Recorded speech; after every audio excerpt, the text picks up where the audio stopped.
De la Haute-Vienne fête aujourd'hui ses 100 ans d'existence, jour de la Saint-Hubert, le saint patron des chasseurs, anniversaire célébré ce soir au Zénith.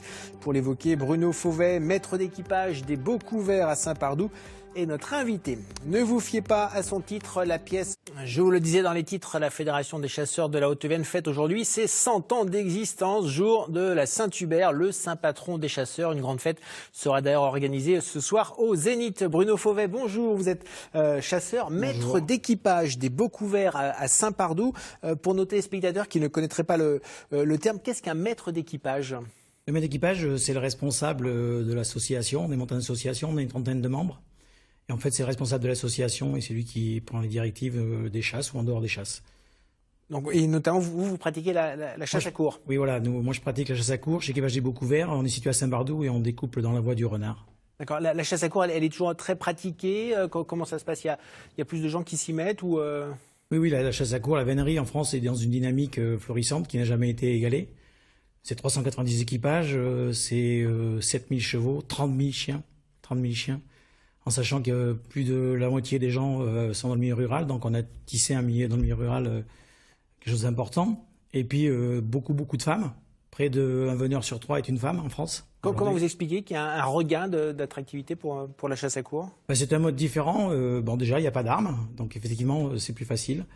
Et puis, il y a cet esprit, on y vient soit par l'amour des chiens en premier, l'amour de nos chiens. C'est le fil conducteur pour tout le monde. Et l'équitation extérieure aussi. Et puis le fait de partager des moments en nature. Aujourd'hui, on revient à nos racines, voilà. Quand on entend aujourd'hui, et puis qu'on est dehors et qu'on prend la pluie sur notre figure, on est heureux, en fait. C'est ça la vraie vie, quoi. On revient à nos racines et je crois que c'est ce que les gens recherchent et de plus en plus, ils viennent à il n'y a pas d'artifice. D'accord. La fédération donc est faite ses 100 ans. Vous pratiquez la chasse depuis très longtemps. Vous l'avez vu évoluer la chasse, vraiment plus de jeunes, plus de femmes, vous le disiez. Oui, la chasse a évolué, notamment sur l'esprit qu'on peut avoir par rapport à l'animal. Et elle a évolué aussi sur le fait qu'on s'est diversifié et que, notamment la sécurité. On a énormément travaillé sur la sécurité. Au niveau de la chasse à tir, je pratique aussi la chasse à tir. Beaucoup de choses ont été faites. Il faut encore continuer pour arriver à zéro accident, bien évidemment. Et puis ce partage de la nature, aujourd'hui, qui a changé énormément. Il y a une approche différente de la nature, même de l'environnement, avec toutes les problématiques qu'il y a aujourd'hui, les changements climatiques, la sécheresse. Vous en êtes conscient? Vous travaillez dessus aussi? Oui, bien évidemment. En fait, l'écologie est importante. On en parlait à l'époque. Mais aujourd'hui, ce qui m'inquiète le plus, c'est que l'écologie, on y est en plein dedans. Et c'est des idéologies ou des partis politiques qui veulent s'approprier le monopole de l'écologie. Ça m'inquiète. Je pense que la réflexion et l'intelligence collective seraient bien plus pertinentes pour des réunions autour de table, pour que tout le monde travaille. Et nous, les chasseurs et les veneurs en particulier, on est toujours prêts à travailler pour garder notre nature durable. Alors justement, vous parliez de politique. Le président de la Fédération de la chasse nationale sera ce soir à Limoges.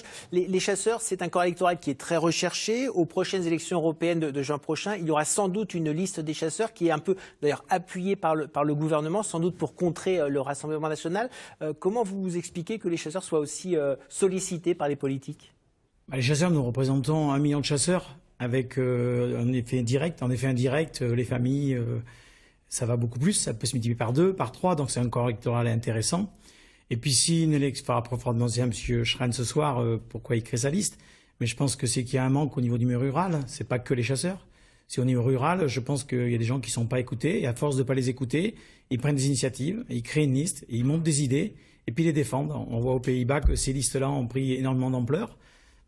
J'espère que peut-être en France, demain, au niveau de cette liste-là, peut-être qu'on sera surpris par les résultats positifs qu'ils auront. Eh bien, on suivra ça de près. Merci beaucoup, Bruno Fauvet. Encore bon anniversaire à cette fédération de chasse de Haute-Vienne qui fête ses 100 ans. Et puis aussi, bonne fête à tous ceux qui se prénomment Saint-Hubert, puisque c'est le saint patron des chasseurs aujourd'hui. Merci beaucoup. Merci à vous. Dernier volet.